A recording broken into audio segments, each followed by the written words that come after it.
به شب شعری دیگر خوش آمدید. شعر امروز رو تقدیم می‌کنیم به بانو پرستو صالحی. به تو میگم یک خاله واقعی، خانم صالحی.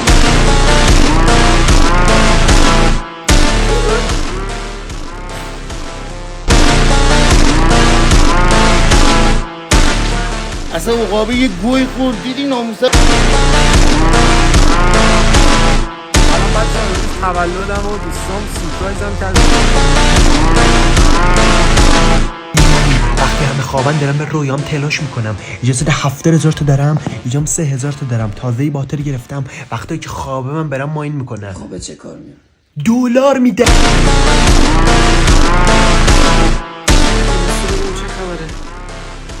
ببینیم گل پسر کجاست. مامان کجایی؟ ای وای تو چجوری رفتی؟ عزیزم پشت رفتی چی کار کنیم؟ بیا بیرون اما